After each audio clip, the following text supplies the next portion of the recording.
আমাদের শাইখ ও মুর্শিদ কায়েদে মিল্লাত, নাম বললে সকলে চিনবেন, আল্লামা জুনায়েদ বাবুনগরী রাহমাতুল্লাহ আলাইহি। চেনেন না আপনারা? আল্লাহর বান্দা জীবিত অবস্থায়, সুস্থ অবস্থায়, প্রকাশ্যে ভরা মজলিসে হাজার হাজার জনতার সামনে বলে গিয়েছে, এই শাহবাগে গিয়ে নাস্তিক বেঈমানের সঙ্গে একাত্মতা পোষণ করেছে যে আল্লামা ফরিদউদ্দীন মাসুদ স্পষ্ট হুজুর বলেছে সে একটা ভণ্ড আর একটা মুনাফিক ছাড়া কিছু না। আলাদা আলাদাভাবে তো বলেছেই, এমনকি ভরা মজলিসে পর্যন্ত বলেছে, এমনকি শাইখুল হাদিস ইবনে শাইখুল হাদিস বাইতুল মুকাররমের সামনে দাঁড়িয়ে পর্যন্ত বলেছে।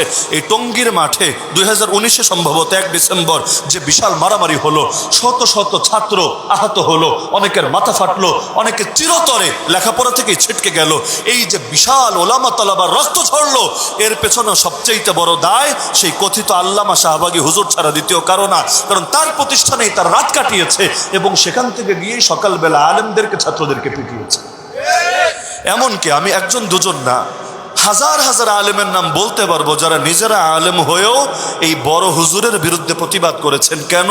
অন্যায়কারী তার সবচাইতে বড় পরিচয় সে অন্যায়কারী। সে আমার দলের নাকি অন্য দলের, আমার ঘরের নাকি অন্য ঘরের, এটা দেখার বিষয় না। তাকে নিয়ে আবু তাহের মিত্র সাহেব পর্যন্ত লিখেছেন, আব্দুল মালিক সাহেব হুজুর পর্যন্ত তার ব্যাপারে স্পষ্ট অবস্থান তৈরি করেছেন। তার মানে কি, নিজের ঘরের লোক হলেই তো ছাড়ি না, অন্যের ঘর হলে সেক্ষেত্রে তো ছাড়ার প্রশ্নই আসে না।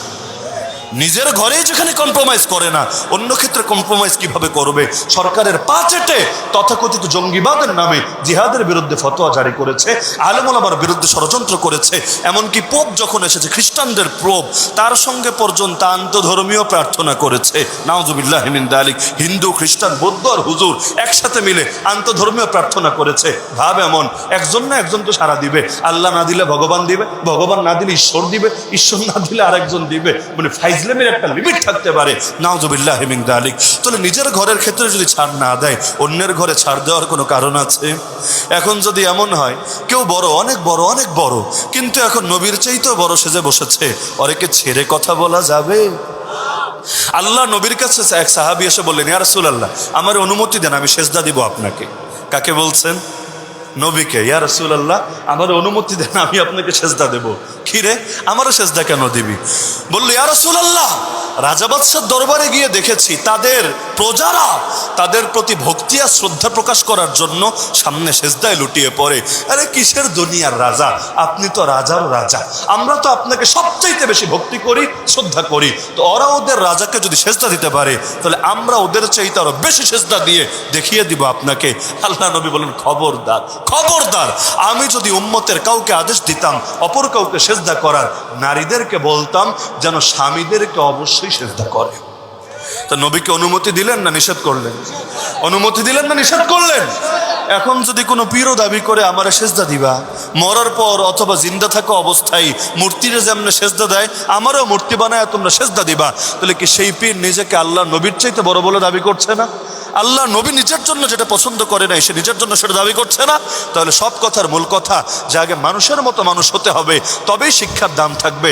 মানুষের মতো মানুষ যদি না হয়, তাহলে সেই ক্ষেত্রে শিক্ষার কোনো দাম থাকবে না। আর মানুষের মতো মানুষ হতে চাইলে যাদের পথ ধরতে হবে তাদের নামই নবী এবং রসুল, আর আমাদের নবীর নাম মুহাম্মাদুর রাসূলুল্লাহ সাল্লাল্লাহু আলাইহি ওয়াসাল্লাম। সুতরাং আমি সবাইকে অনুরোধ করব, গরমে আর কষ্ট দিচ্ছি না, বিদ্যুৎ নাই, সবাইকে অনুরোধ করব, মুরব্বী যারা আছেন, জওয়ান যারা আছেন, সবাইকে অনুরোধ করব, নিজেও এবং নিজের অধীনস্থদেরকেও দুনিয়ার শিক্ষা পরে দিবেন, নবীর শিক্ষা আগে দিবেন।